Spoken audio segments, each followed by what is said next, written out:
Good morning, all of you. I am Durgesh Kumar Pandey.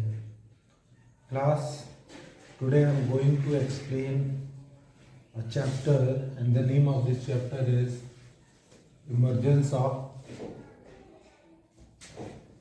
Opposition. The name of the chapter is Parties and the Party System in India, and under this chapter, I am going to explain a heading Emergence of Opposition Party.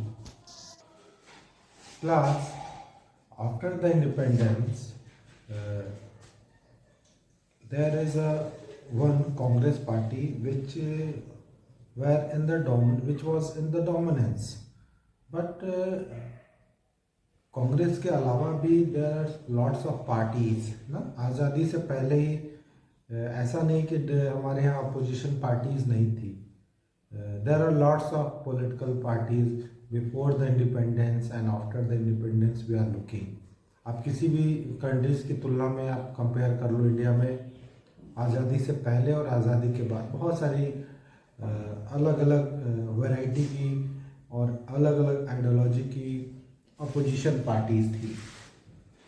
And हालांकि अगर आप election के नतीजे देखो, result देखो, initial first general election के result देखो या सेकंड जनरल इलेक्शन के रिज़ल्ट देखो, तो आपको कुछ पॉलिटिकल पार्टीज़ मिलेगी जैसे communist party of India and socialist party, Jansangh and कुछ. तो ये छोटी छोटी पार्टियाँ हमारे यहाँ थी. आप किसी भी कंट्री की तुलना में कर दो तो हमारे यहाँ इनका प्रेजेंस था. हालांकि फर्स्ट लोकसभा का जो इलेक्शन हुआ या स्टेट असेंबली का इलेक्शन हुआ, दे ओनली गॉट सम सीटें. जैसे communist party of India second general election में केरला में अपनी प्रेजेंस, अपनी गवर्नमेंट, स्टेट गवर्नमेंट बनाया.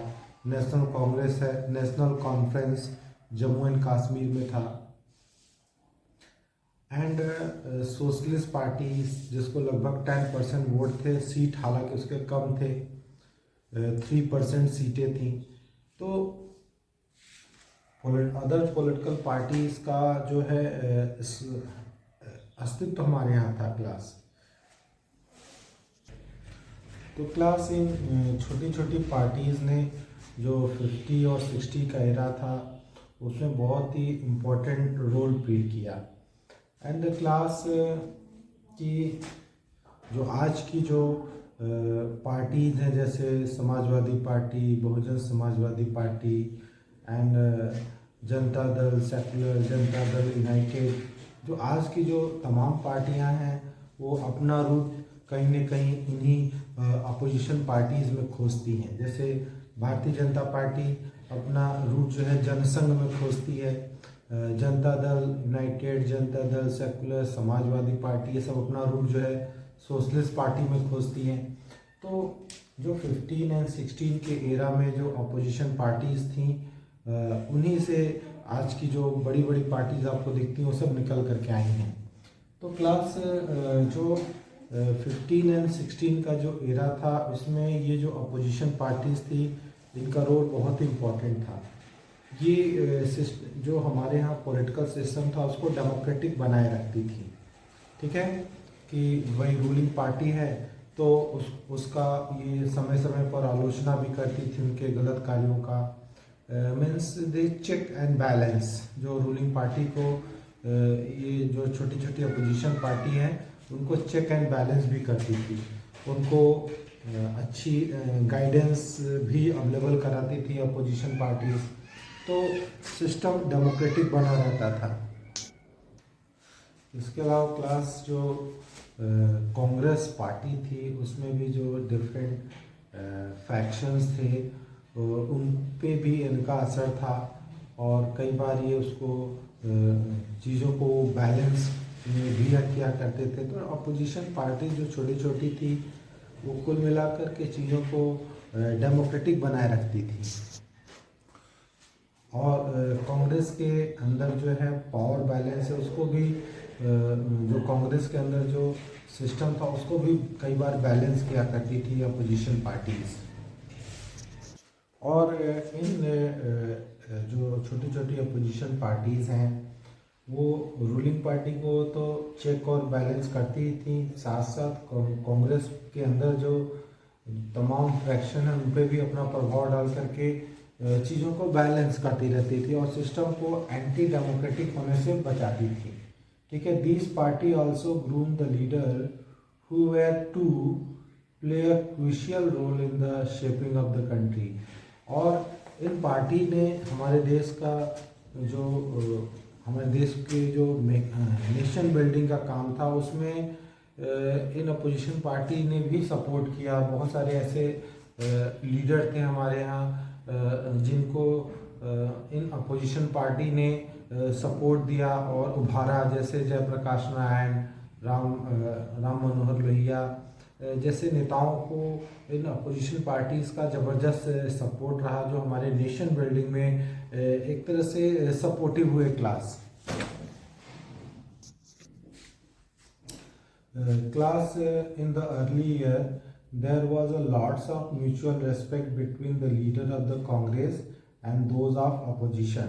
देखो, जो कांग्रेस के जो नेता थे और जो अपोजिशन में बड़े बड़े नेता थे, कांग्रेस के नेता उनकी बड़ी, अपोजिशन के जो नेता थे उनकी बहुत ही रेस्पेक्ट किया करते थे और इन दोनों में आपस में एक दूसरे का रेस्पेक्ट बना हुआ था। जैसे पंडित जवाहरलाल नेहरू थे तो वो जयप्रकाश नारायण जो कि सोशलिस्ट पार्टी के थे उनको हमेशा इनवाइट करते थे कि वो उनकी सरकार में आए और एक दूसरे की काफ़ी रेस्पेक्ट हुआ करती थी। इसी तरह से आप देखते हो कि इंटरिम गवर्नमेंट में बहुत सारे जो मंत्री थे जैसे डॉक्टर B.R. अम्बेडकर एंड इसके अलावा जो है जो दूसरे मंत्री थे लाइक श्यामा प्रसाद मुखर्जी। तो इंडियन गवर्नमेंट के बाद जो फर्स्ट कैबिनेट बनी उसमें भी पंडित नेहरू ने इन अपोजिशन के जो नेता थे डॉक्टर B.R. अम्बेडकर और श्यामा प्रसाद मुखर्जी, इनको उन्होंने कैबिनेट मिनिस्टर बनाया। जो फर्स्ट जनरल इलेक्शन हुए उसमें अपोजिशन के ये होते हुए भी उनको कैबिनेट मिनिस्टर में शामिल किया। तो ये नेताओं की आपस में जो लीडर्स की म्यूचुअल रेस्पेक्ट की भावना थी, ये बहुत ही चीज़ों को हमारे नेशन बिल्डिंग में बहुत ही सपोर्टिव रही क्लास। और ये जो नेता थे चाहे अपोजिशन के हो चाहे रूलिंग पार्टी को, दोनों आपस में एक दूसरे की काफ़ी रेस्पेक्ट किया करते थे क्लास।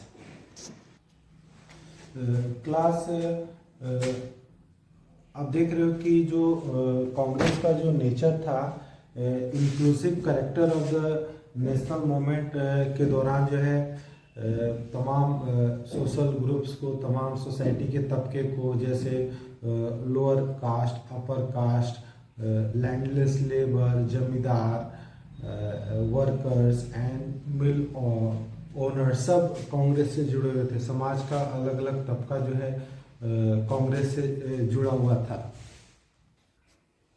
तो कांग्रेस से सोसाइटी का हर तबका जुड़ने के कारण जो है आज़ादी के बाद भी यही स्थिति बनी रही। तो जो इंडियन नेशनल कांग्रेस है वो एक आइडियोलॉजिकल कोलिशन बनकर रह गया था, क्योंकि ये समाज के हर तबके को अपने पार्टी से जोड़ता था। तो जो इंडियन नेशनल कांग्रेस ने जो हमारी आज़ादी में जो इम्पोर्टेंट भूमिका इंडियन नेशनल कांग्रेस ने अदा की और दस gave it ahead a start over. और यही वजह है कि जब आज़ादी मिली और इलेक्शन हुआ तो इंडियन नेशनल कांग्रेस को इतनी बड़ी जो है जीत हासिल हुई क्लास। लेकिन क्लास जैसे जैसे समय बीता, आफ्टर द इंडिपेंडेंट जैसे जैसे समय बीतता चला गया, जो इंडियन नेशनल कांग्रेस थी उसने लोगों की जो एस्पिरेशन है जब वो फुलफिल नहीं कर पाया, तो लोगों का जो ट्रस्ट है, विश्वास है, वो कांग्रेस पर से घटने लगा। और इसने जो है जो कांग्रेस में लोगों का जो इंटरेस्ट था, जो लगाव था, वो भी कम हुआ। और ऐसे मौके पे जो अदर पॉलिटिकल पार्टीज थी उनको मौका मिला और धीरे धीरे वो ये अदर जो पॉलिटिकल पार्टी थी उन्होंने अपनी स्थिति मजबूत करनी शुरू कर दी।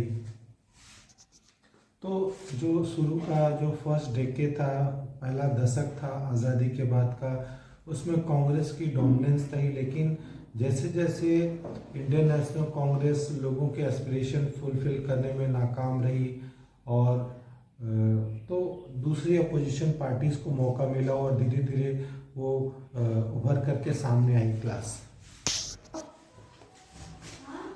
Class party competition in Bihar village, ये आपके बुक के लास्ट में है। तो I am going to reading this कि व्हेन टू बफेलोज फाइट, जब दो बफेलोज आपस में फाइट करते हैं तो जो उनकी नीचे का जो घास होती है वो क्रश दब जाती है। तो the Congress and socialist party, दो ऐसी पार्टी जो थी आपस में फाइट कर रही थी and both them are seeking new members, और वो नए मेंबर्स की तलाश में थी।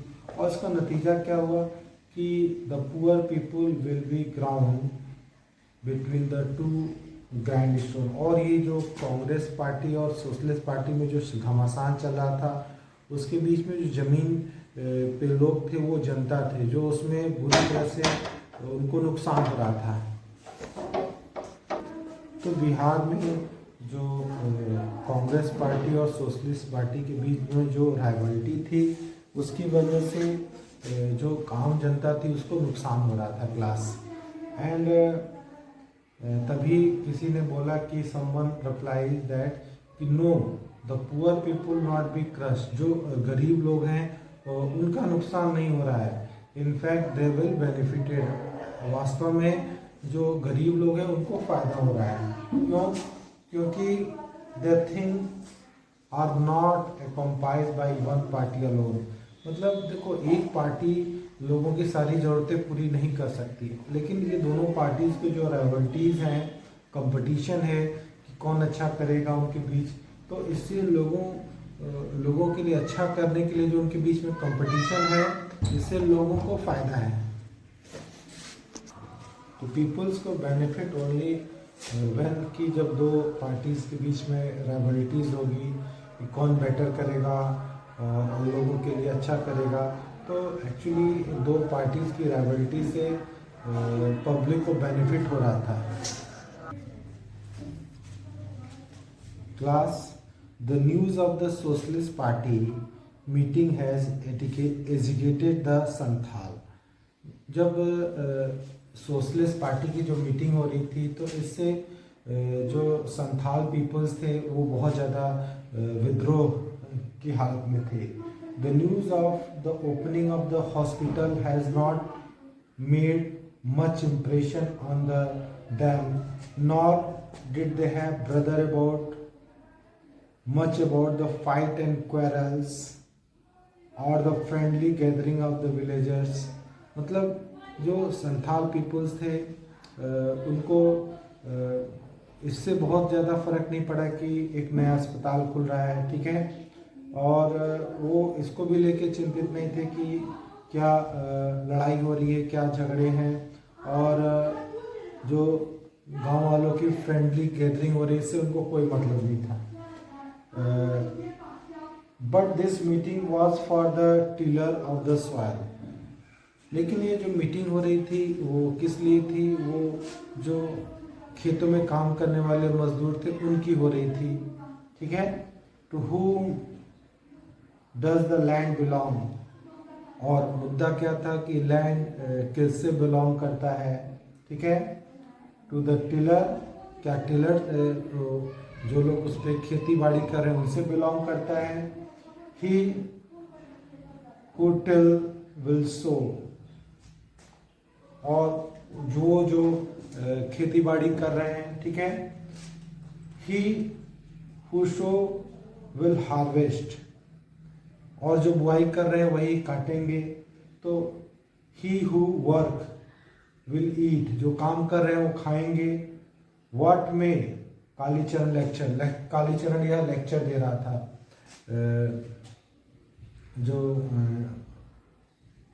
लेबर थे, जो खेतों पे काम करते थे उनके लिए, ठीक है। तो there was there was turmoil in the district office of Congress Party too. अब कांग्रेस पार्टी का जो ऑफिस था उसमें भी हलचल बहुत तेज थी. There were about the elect party chairman, वो अपना एक पार्टी चेयरमैन इलेक्ट कर रहे थे.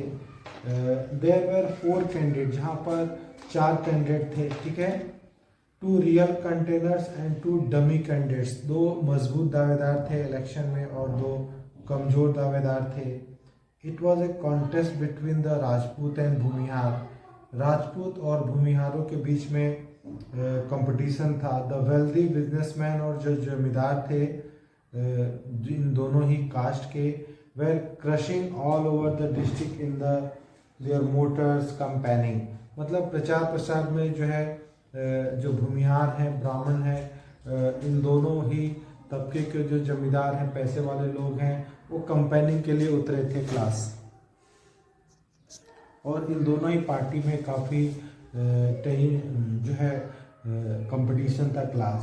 The seth who own the Kithar cotton mill was representing the Bhumihar party, and the owner of for Bingen jute mill was represented the Rajput.